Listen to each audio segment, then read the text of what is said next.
Let's read this question. So this question says, a steady current I flows in a small square loop of wire side L in a horizontal plane. Okay, the loop is now folded. उस loop को हमने fold किया about its middle, such that half of it lies in the vertical plane. Let nu1 and nu2 respectively denotes the magnetic moment of the current loop before and after folding. Okay, then आपको क्या बताना है यहाँ पर relationship बतानी है, A B C D options given है, nu one और न्यू टू के बीच में जो आपको क्या बताना है यहाँ पर रिलेशनशिप यहाँ पर आपको फाइंड आउट करके बतानी है। ओके, तो चलिए बच्चों अब हम इस क्वेश्चन को स्टार्ट करते हैं।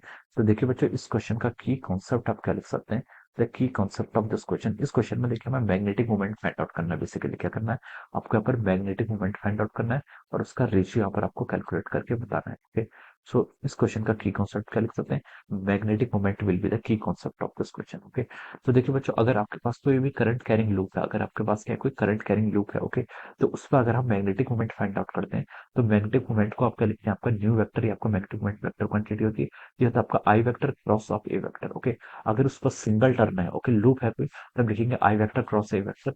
This product defines the magnetic moment. ये प्रोडक्ट क्या कहलाता है, आपका मैग्नेटिक मोमेंट कहता है। यहाँ पर आपकी एरिया वेक्टर की जो डायरेक्शन होती है that will be the direction of our magnetic moment. ये आपकी क्या कहलाएगी, मैग्नेटिक मोमेंट की डायरेक्शन कहलाएगी। ओके, तो this is the magnetic moment. Okay, this is the vector quantity.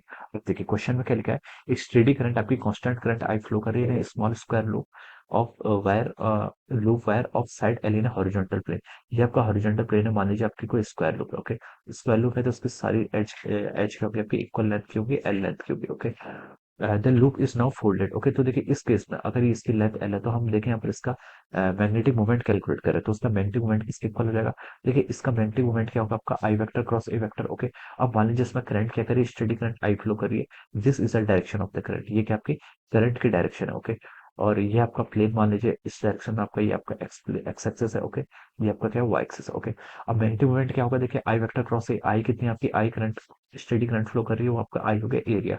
Area of this square loop कितना हो जाएगा, आपका एल स्क्वायर के इक्वल हो जाएगा। ओके, ये आपका क्या होगा, मैग्नेटिक मोमेंट। इसकी डायरेक्शन भी देखिए आप क्या आएगा, के कैप के अलॉन्ग हो जाएगी। ओके, सॉरी माइनस के कैप के अलॉन्ग होगी, लेकिन डायरेक्शन हमें यहाँ पर चाहिए नहीं। ओके, आपको देखिए जो आपकी करंट की डायरेक्शन है, जो आपकी करंट की डायरेक्शन है, this gives us the direction of the area vector. Okay, तो अगर आपने राइट हैंड थंब रूल को देखिए क्लॉकवाइज डायरेक्शन में क्या करेंगे, रोटेट करेंगे, जिस डायरेक्शन में इस लूप में करंट फ्लो कर रही है, तो आपका थंब क्या कर रहा है, माइनस की कैप के अलॉन्ग जा रहा है। तो हम बोल सकते हैं माइनस की कैप क्या होगी, this will be direction of the area vector, और यही डायरेक्शन किसकी होगी, आपकी मैग्नेटिक मोमेंट की भी होगी। ओके, तो make it equation number one. Okay, ये आपका यू वन लिख लीजिए, यू वन मतलब आपका इनिशियल जो आपका मैग्नेटिक मोमेंट था। ओके, अब क्वेश्चन में देखिए क्या बोला उसने, the loop is now folded about its middle such that half of it lies in the vertical plane. Okay, अब हमने इस लूप को क्या कर दिया, फोल्ड कर दिया about the middle. Okay, middle के अबाउट फोल्ड कर दिया, मान लीजिए ये आपका एक्सेस है, जिस एक्सेस के अबाउट आप क्या कर रहे हैं, इसको फोल्ड कर रहे हैं। ओके, तो देखिए half portion of the loop, कुछ पोर्शन तो आपका लूप का ऐसा आ जाएगा। ओके, दिस लाई यहाँ पर आ जाएगा। ओके, या फिर स्क्वायर लूप थी। ओके, और कुछ पोर्शन आपका देखिए ये अब वाले मतलब यानी कि अप द प्लेन आ गया। ओके, ये आपकी लूप अब आपकी इस तरीके से बन गई है। Okay, this is your loop, ये आपकी लूप ऐसे बन गई है। ओके, अब देखिए इस पर करंट तो अभी भी आपकी उसी करंट की डायरेक्शन आप ऐसे एज्यूम कर लीजिए। ओके, करंट आपका देखिए इस तरीके से ऐसे फ्लो करेगा। Okay, this is a current flow, ये आपका करंट ऐसे फ्लो करेगा। बस आपने क्या किया, इसको फोल्ड कर दिया मिडवे से। ओके, अब देखिए ये आपका स्क्वायर था तो आपकी ये लेंथ है तो आपकी अभी भी कितनी रहेगी, एल ही रहेगी। ओके, और ये लेंथ कितनी हो जाएगी, आपकी एल बाई टू हो जाएगी, ये लेंथ एल बाई टू हो जाएगी। सिमिलरली ये लेंथ भी कितनी हो जाएगी, आपकी एल बाई टू हो जाएगी, क्योंकि आपने स्क्वायर को बीच से क्या कर लिया, फोल्ड कर लिया। ओके, अब देखिए बच्चों इसको हम ऐसे भी कंसिडर कर सकते हैं कि जो ये जो रीजन होगा, ओके, जो आपका बीच का रीजन है, बीच के रीजन को देखिए हम ऐसे कंसिडर कर सकते हैं, क्योंकि देखिए जब आप मैग्नेटिक मोमेंट कैलकुलेट करते हैं, ओके, इस लूप को मान लीजिए मैंने ए बी सी डी, ये आपकी अपर लूप होगी जो आपकी वर्टिकल प्लेन में है। ओके, सी डी, और मैंने इसको ई एफ। ओके, जो आपकी सी डी ई एफ है वो आपका हॉरिजॉन्टल प्लेन में लाई कर रहा है। ओके, तो देखिए इस लूप को आप ऐसे कंस्ट्रक्ट मान सकते हैं कि ये साइड आपकी करंट यहाँ से यहाँ बह रही है, और इस साइड आपकी जो सेकंड वाली लूप है इसमें आपकी करंट के ऐसे बह रही है। ओके, तो ये एक दूसरे को नेट कैंसिल कर रही है, तो हम बोल सकते हैं कि इस पर नेट करंट आपका इस डायरेक्शन में क्या कर रहा है, फ्लो कर रहा है। ओके, अब देखिए अब हम यहाँ पर मैग्नेटिक मोमेंट इनके कारण क्या कर लेते हैं, फाइंड आउट कर लेते हैं।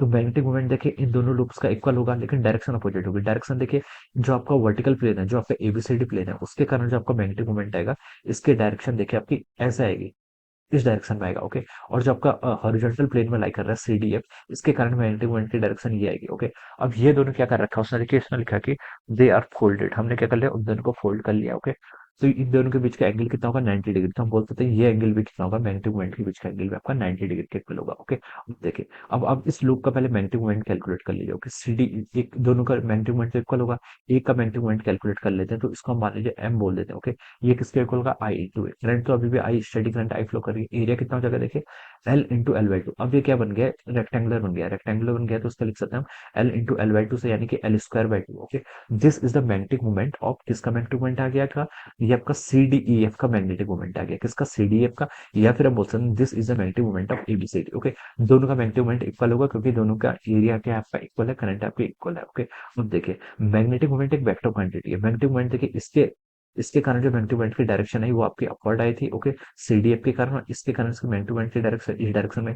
तो ये दो वेक्टर्स बन गए। ओके, इन दो वेक्टर्स का अगर हम रिजल्टेंट फाइंड आउट करेंगे, देखिए दो परपेंडिकुलर वेक्टर है, तो उसका रिजल्टेंट जो होता है वो आपका, इसको हम क्या बोल देते हैं, आपका रूट टू टाइम्स एम के इक्वल हो जाएगा। ओके, अगर तो परपेंडिकुलर वेक्टर्स होते हैं उनका रिजल्टेंट हम फाइंड आउट करते हैं, तो कितना होता है आपका, रूट टू के इक्वल हो जाता है। ये वेक्टर मान लीजिए ए वेक्टर है, दिस इज अवर, ये भी आपका ए वेक्टर, इक्वल वेक्टर्स। ओके, तो ये जो रिजल्टेंट आर होगा ये किसके इक्वल हो जाता है आपका, रिजल्टेंट आर को आप लिख सकते हैं, देखिए ए का स्क्वायर प्लस ऑफ ए का स्क्वायर हो जाएगा, तो ये आपको कितना हो जाएगा, रूट टू ए टाइम्स ए। ओके, तो सिमिलरली मैंने क्या लिख लिया, रूट टू टाइम्स ए क्या है आपका यहाँ पर एम, एम के इक्वल है, यानी कि मैग्नेटिक मोमेंट ये कितना हो जाएगा आपका, L I L square divided by two. Okay, ये आपका मैग्नेटिक मोमेंट आ गया इस पूरे कॉम्बिनेशन का नया वाला। ओके, ये आपका क्या गया, रिजल्टेंट मैग्नेटिक मोमेंट आ गया। इसके डायरेक्शन क्या होगी, इसके डायरेक्शन बीच से इस तरीके, इस डायरेक्शन होगी। ओके, अब देखिए, this will be our magnitude of the magnetic moment. Okay, ये आपका आफ्टर हो गया और ये आपका इनिशियल था। Make it equation number 2। Okay, अब हमें यहाँ पर क्या पूछा, हमें यहाँ पर इसका जस्ट रेशियो कैलकुलेट करके बताना है।